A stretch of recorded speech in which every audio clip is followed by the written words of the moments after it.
Welcome to the High Pressure Podcast with me, George Rotterman. And me, Marie Williams. Brought to you by Reliably Ratterman. Bringing you industry news and trends. Plus, insightful conversations with industry leaders. Let's get to today's show.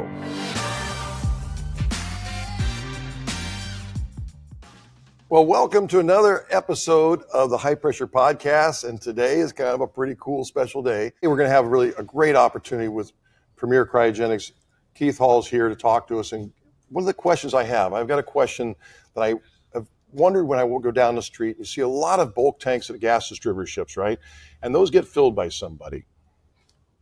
What I'd like to talk about a little bit is what is the moment a gas distributor can say, you know, what if I bought my own bulk truck and got my own deliveries and picked up? What's that about? And what I wanted to talk about, because I think a lot of times there's a jumping off spot there that a gas distributor might say, well, I get my bulk delivered to myself or maybe deliver to customers. What are your thoughts on that? I think that's very cost savings for them. As they start to grow, we try to help them. Oftentimes a small distributor will start out with a rehabbed older trailer that's completely rehabbed like new. The all pumping system. Then it's a little bit more economical for them to get in as they grow and build their business. I thought of that, yeah. Many times, you know, they're paying a lot for someone else to deliver those molecules for them. So if they can do that themselves, that's money to their bottom line. So that is the cost savings of the model, is that you can go pick up your own gas or cryogenic, and by doing that, you get a lower cost. Mm-hmm. So here's a scary thought for me. I've never had a bulk truck, right? How difficult is that? I mean, how difficult is the filling? You know, it seems like that'd be very complex and maybe a safety issue when you got a guy pulling up and he's going to start pumping into a bulk tank.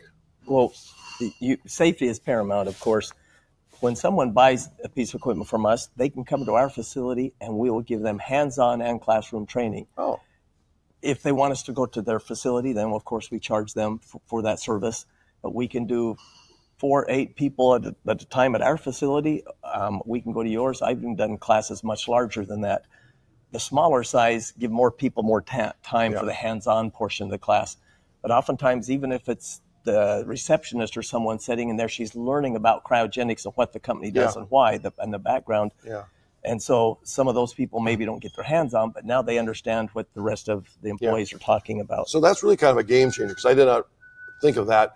The fact that you normally you think, okay, I'm going to buy something and I have to go now and figure out how to run this thing. I don't have somebody trained, maybe I don't have the right, we have never done this before. I don't mean me, but a gas distributorship. Mm-hmm. And so what you're saying is really that part of that package usually is training on how to actually operate the pumps and what the right procedures are. Now, do you have to have like special certification if you're a person making deliveries of cryogenic? Does that take a special? I know it takes Class A driver's license, but does that take other?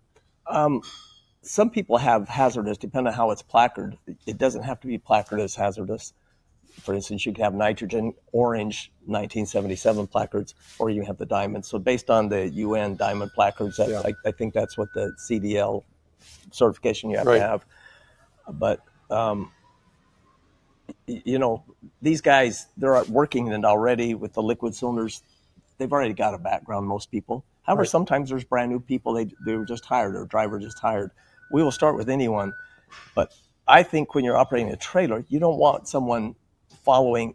You can do a checklist to check yourself, but if you're just following a recipe card, you don't know what you're doing. I like someone to understand the basics and why they're doing what they're doing. Okay. And then if there's an issue, they can figure it out. They can trace a circuit. That's how you get liquid to the pump to cool it down, and how that vapor gets out of the pump and back to the tank through the recirculation. I want them to understand the principles and why they're doing things. The why. And then they'll be more safe. Yeah. We want them to respect the cryogen, but not fear it. So I think I know the answer to this. But after they buy their first one and they get their first one out on the road and they get that going, what do you typically find in 5 years? Along the way, they decide, okay, we started with nitrogen, but we've got a lot of argon customers, or we have a lot of oxygen customers. So they'll expand into, get another piece of equipment. Also, they'll learn that, hey, maybe I want something different.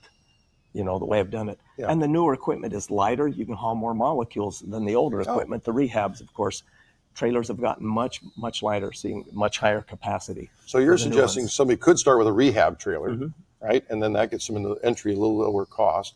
But the negative of that might be it can't haul as many molecules. And just percentages wise, not real prices, but if you went from a trailer that's been, you know, rehauled and all in good shape, compared to buying a brand new one, is it like 20% more, 40% more? Typically, the difference between the two? It's probably 2/3 the cost of a brand new trailer. Okay, 2/3. Okay, yeah. So that is a good way to enter into it. And then there's different type of trailers, right? So you guys typically we have nitrogen, but you also do hydrogen. There's hydrogen. We're building ethane and LNG right now trailers. really? We build CO2 trailers, but generally we have a stainless steel inner vessel line and we have an aluminum line. Okay, So on the aluminum line, both the inner vessel and the outer vessel are of course aluminum. It's lighter, higher capacity, but with aluminum we can only transport argon and nitrogen. okay, So if we have a nitrogen trailer, let's say 8,400 gallons or something, it also has a full tricock in it. If you ever in the future change the gas service and put argon, you wouldn't be able to fill it as near as full because Okay. argon is much more dense, much heavier. yeah, But it gives you that flexibility. We also offer a model that is sized for argon, optimized. Mm-hmm. Now the same thing in stainless steel. We'll give you stainless steel nitrogen, or we call it a swing trailer, like a 7200, but it has tricox for oxygen and argon. So, hey, gosh, you know what? For a lot of us in the industry, we hear the word Tricox, but would you mind describing what that exactly is? A tricox is just a device to tell you the proper DOT fill level. If I were to poke a hole right here in this water bottle, as you fill this water bottle, you would stop when the water started to leak out. Okay. That's the tricox, that hole, to tell you you're at the right level. Okay. When we fill, if you have cold liquid, very cold, low pressure, the molecules are really close together, it's more dense. Okay. Over time, as heat leaks into a cryogenic tank, the molecules move faster and farther apart, and the liquid level actually grows. If you had Superman vision and you filled it to this level and come back in 3 weeks, it's up to here, and you say that's magic. But on scales, it still weighs the same. Okay. It's just like the sidewalk Yeah. expands in the summer and iron rod. But so DOT says, put that in there so that if they fill it with 0 PSI, the coldest liquid, and it spits out there, then we know they're never going to overfill it. Okay. Because if they filled it with warmer liquid, they just wouldn't get as many pounds in there before it spit. Yeah. So you all may be familiar with your little propane bottles, cylinders for your grills. Sure. There's a little tricock on it as well. Yeah. You open it up, and it's spitting vapor out, cold vapor. But all of a sudden, when you see white liquid spit out, they stop the propane pump, and Okay. it indicates that it's filled to the proper Yeah. level. And you've done that so that you can maybe use that same trailer for nitrogen or maybe for argon by having it make those adjustments. Yes, so we'll have 3. For instance, the penetration may go in, and one tube will extend down to here, the other one for oxygen down to here, and for argon all the way down to here. Okay. Because you fill it more than that, Yeah. it's not, you could fill the trailer legally per DOT more than that as far as fill density, but weight, you'd be way Be overweight. overweight. Yeah. And they have the scales you stop at, and those are not good things to get those kind of Correct. tickets, right? Now, hydrogen's been a big thing, right? That's been a big market. What do you think about a distributor that says, I really want to get into the energy market with the hydrogen and doing their own hydrogen trailers? There are people talking about that, but you really need to have a good business plan. Those trailers are very expensive, and you really need good training. Hydrogen is a very small molecule, hard to contain, and you need to be safe. There's a lot of things. For instance, the first time I knew to expect this, but I was amazed. The first time I saw a transport trailer offloading, filling a bulk tank with liquid hydrogen, dirty dishwater was just pouring, leaking out of the hose. That hose is leaking. Well, it's not. It was condensing the air on the outside, and it just turns liquefied air, oxygen and nitrogen. But then nitrogen, even though it boils at negative 320, and oxygen at 297, I believe. So oxygen will condense out of the atmosphere first. So we always have a drip pan under our pressure builder to catch that. We don't want it dripping on asphalt. Right. It could be flammable. But then nitrogen freezes first. So after a while, the nitrogen will freeze and you have liquid oxygen just dripping off the hose and the piping. Yeah. And then finally, they'll both freeze and then nothing's dripping Right. off. So it's a different beast. And you can almost always tell a hydrogen trailer for a couple of reasons, one of which is that drip pan there. You know, that's due to the fact you don't want liquid oxygen hitting the asphalt and hydrocarbon. Also, they're the largest trailers. It's so light that we volume out, cube out. We try to make the tank just as long and big and Yeah. as we can to fit it. Which is back to the same thing of molecule size and the size of the container and all. I think the concept of being able to do your own deliveries is a pretty powerful one, because also there's sometimes shortages, right? And so people have shortages. You could go to where maybe to pick up gas where there's not a shortage. That could be a real advantage to having your own trailer. Exactly, to have more than one source. Yeah. Just to jump a little bit. Yeah. Guys will start with the high pressure cylinders and go to liquid cylinders. Now, if they have the micro bulks and the bulks, they've got to pay someone else to bring them. Right. But, there are also micro bulk trucks that deliver both with a small garden hose and with a fire hose to fill bulk tanks or cylinders. So that can really help you as a small guy starting out. If you have a piece of equipment like that, you can go fill your 1,500 gallons and your 3,000 gallon bulk tanks and fill all your micro bulks and even liquid cylinders. Is that a traditional trailer? Is that like a traditional Class A driver, big truck type? Okay, yeah, it's a truck mount, a bobtail. Okay. Oh, it's a bobtail. Okay. Yeah, just like I think I saw a picture on one of your slides of one out here filling. So it's just a bobtail truck, but we also mount them on drop deck trailers, or we make mini trailers half size for more maneuverability. We have had customers ask us to put that system on a full size trailer. Yeah.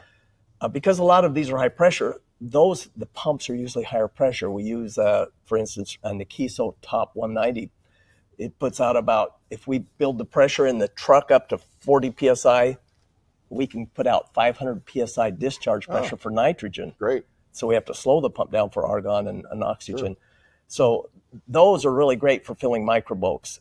And the micro bulk sizes are getting larger, starting to encroach and overlap the small bulk tanks. But now for a regular trailer, usually we're trying to fill into a tank that's maybe 250 PSI MAWP. Okay.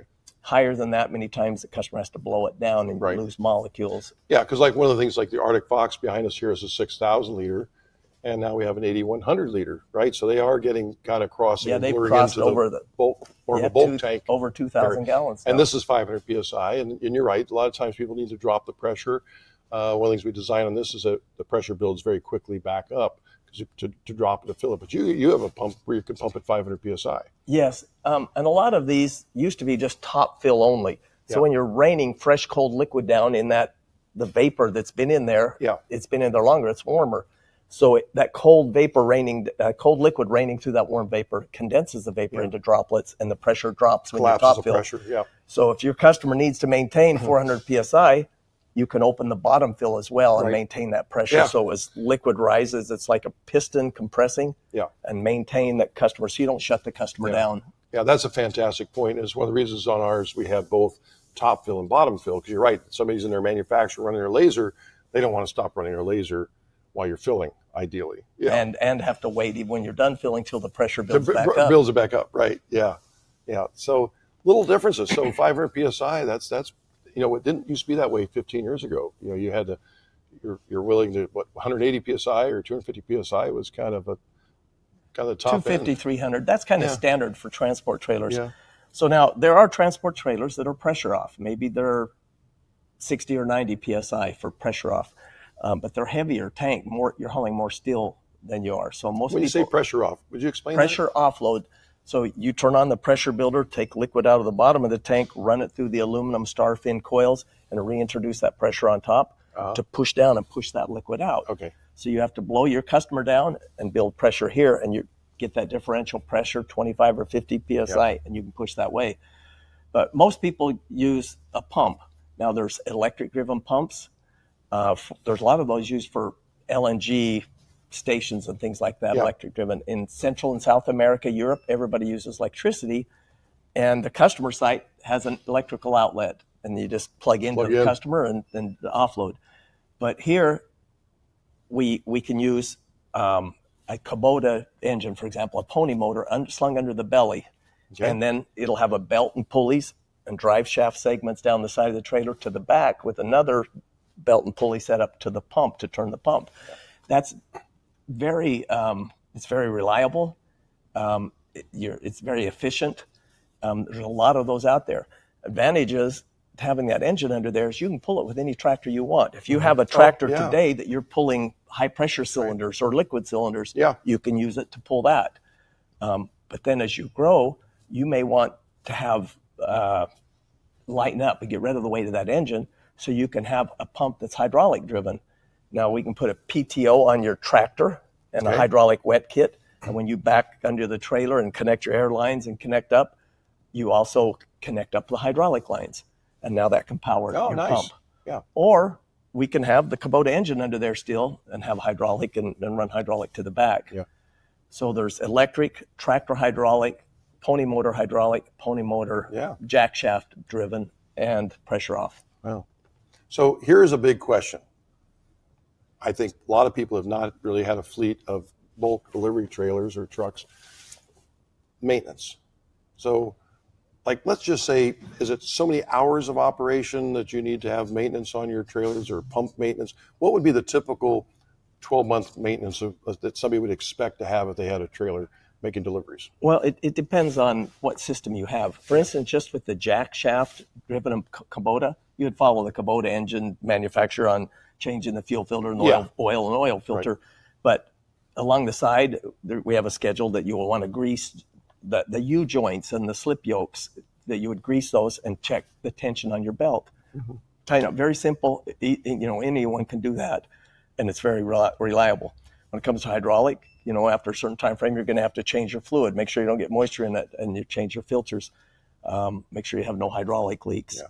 And those are fairly straightforward, typical truck maintenance type of items, right? That's not a specialty need in the cryogenic side. Now, on the cryogenic side, or is that correct? Yes, that's correct. Okay. Now, on the cryogenic side, you've got all these valves and all these reliefs and all this good stuff back there. Yeah, but they're good Hiroshi valves bought from Ratterman Company. Yeah. So you don't have to worry. Maintenance free. No. So those type of things you need to take care of as they happen and not get things out of hand. Like I tell drivers, if you're keeping it clean and nice, I can tell that your system's going to last longer. So if there's a little leaky valve packing, we teach them how to just snug it down, but not tighten it too tight, else now you can't turn the handle or the emergency shutoff won't close. If there's a flange leaking, we teach them how to crisscross, bring that flange down uniformly parallel together. Okay. So those are just little simple maintenance things. So let me ask you the question this way. I'm a dispatcher, and I've got a driver that's going to go out in our bulk delivery, and he's going to go out for 8 hours, make deliveries, and come back. In a typical week like that, what amount of real maintenance would he have to do? He probably shouldn't have, in a simple week, shouldn't have any maintenance. He'll do his inspection in the morning and check everything. If he's got a pony motor, his fuel level, and check his water, and just the checks. But he shouldn't have to do anything normally. Okay.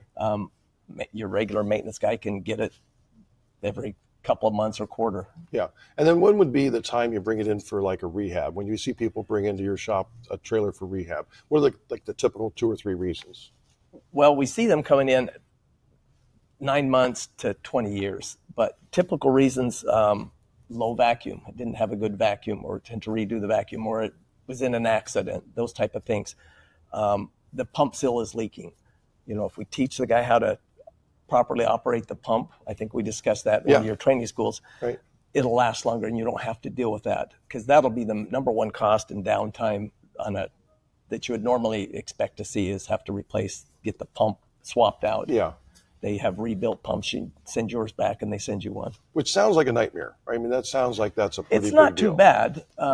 I mean, even you and I could change them, George. There's 4 bolts to hold the pump down and undo the 2 flanges and undo the... We would definitely videotape that podcast. The hydraulic or the belt. I'd probably have a lot of oil all over me by the time we got done. But yeah.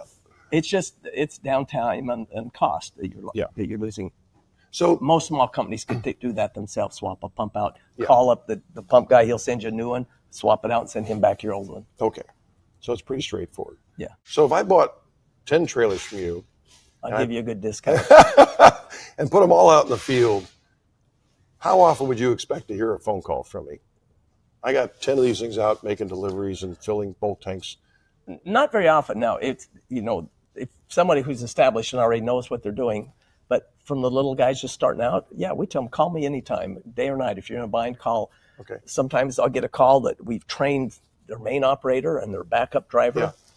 But they didn't have their backup driver go out and ride with their main driver or go out in the yard one Friday afternoon and just spend an hour running and filling and practicing.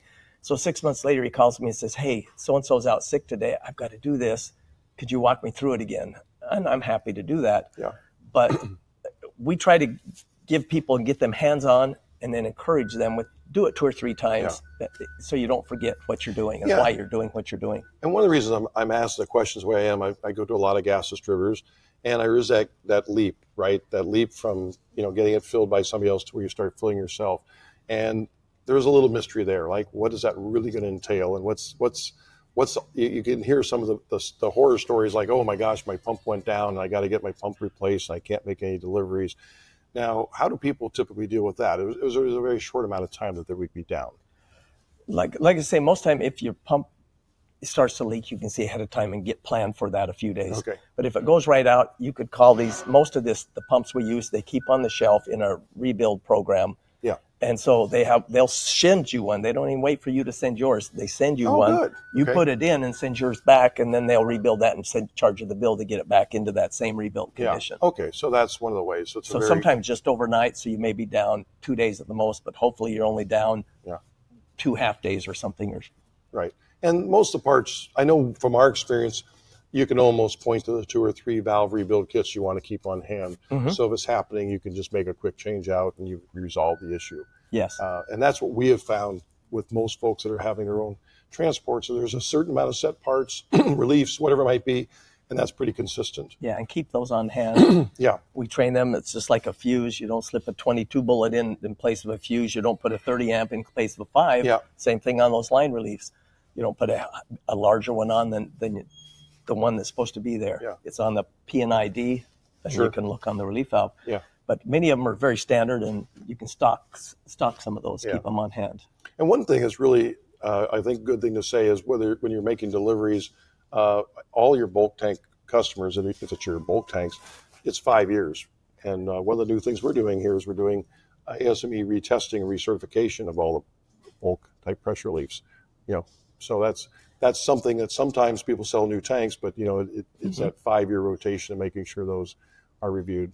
And you guys do that at your shop as well. Yeah, so related to that on the trailer side, if it's an DOT MC338 trailer, so that's we built to that code. If it's flammable, LNG or ethane, it has to be MC338 or hydrogen. Now, DOT says if you're going to operate over the road with that trailer under 25.3 PSI, we don't care. So CGA has a specification, CGA 341, and most people build their nitrogen, oxygen, argon to CGA 341. Occasionally, a customer will say, no, I want it to be MC338, and we'll do that. One advantage is they have cross-border with Canada, for instance. At Canada, there's reciprocity, so MC331 CO2 and MC338 cryogenic trailers can cross the border back and forth. But if you have an MC338, then there's DOT required testing, a pressure tests and inspections, and annual visual inspections. Annual, okay. But with CGA, that doesn't exist. But we hope you yourself are looking at it more frequently than once a year. Sure. We can do those tests on the MC338s, but you could also get your own vacuum meter and measure your vacuum once a year and just make sure you still got a good vacuum. Yeah. That vacuum is so critical. Right. We know one of the great things about the industry, I think all the gas distributors are so proactive and so safety focused that the very thing you talked about, like having your own meter, double checking it, having the walk around, doing those reviews, and being proactive, like you're saying, seeing a little leak or maybe seeing a little bit of vapor tells you something is coming, and deal with it before it happens. Definitely. So, and again, I brought this up because I think one of the concerns folks may have without the experience is like, how much downtime will I have if I have a trailer? Well, what amount of other support will I need to have with that? So I appreciate you giving the feedback on that.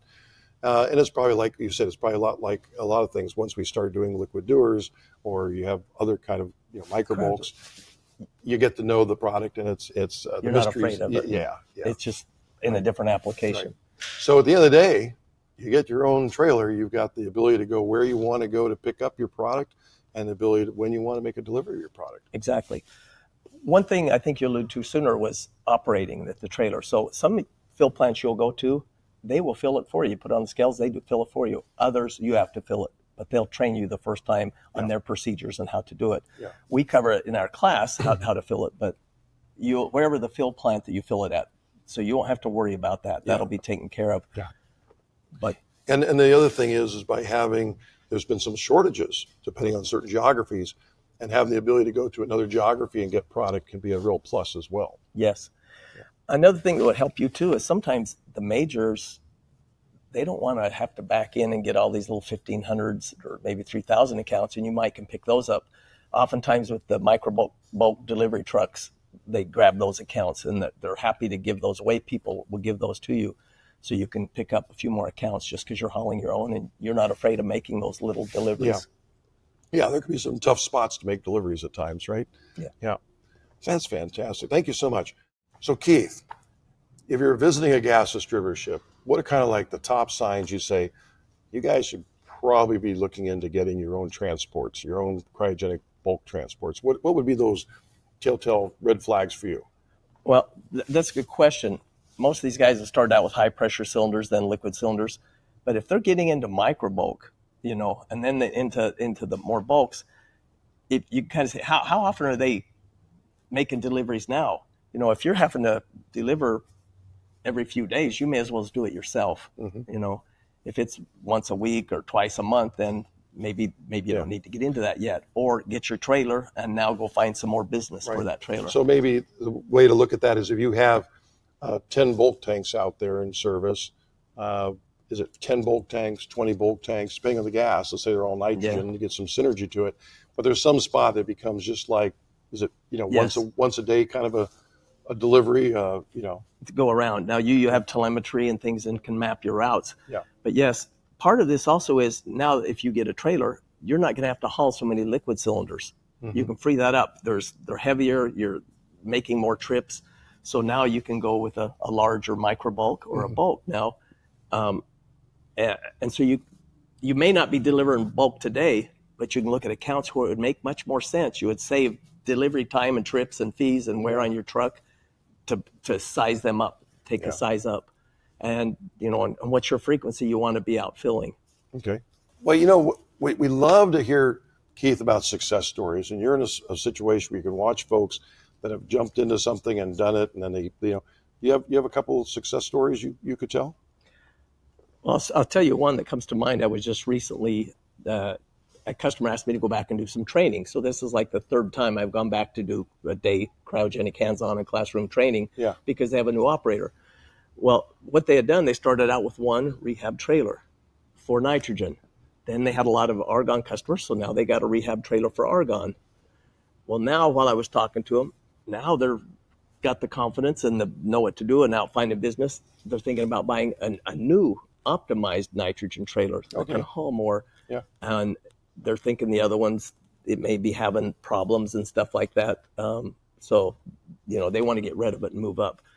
So I think people are just a little bit hesitant at first, but once they understand that, hey, not only what I'm doing right now, but I can size these customers up to bigger and do it. Plus I can go out and grab some more customers, and I might be able to, for the other guy, I might be able to go fill for him now as well.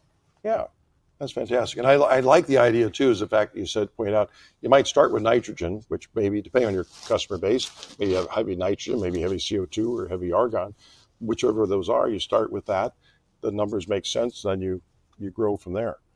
Well, the goal of this particular podcast was really to look at the jumping off spot, for a gas distributor that's not today currently using cryogenic transports. I think that you did a wonderful job of explaining where those opportunities could be and maybe demystifying a little bit what might be some concerns folks have. So I really appreciate you taking the time today. Premier does a wonderful job, and I appreciate the time you took to come over here today, as well as many other times with training. And also, I thank you very much for that. Well, no, we thank you and for the great service we get from Ratterman. So I was happy to do it. Yeah, well, thank you. Thanks for watching. Stay up to date with the latest news in the gas and welding industry by clicking on the subscribe button. And check out one of our other videos to learn more. Find out more about Reliably Ratterman at rmiordered.com.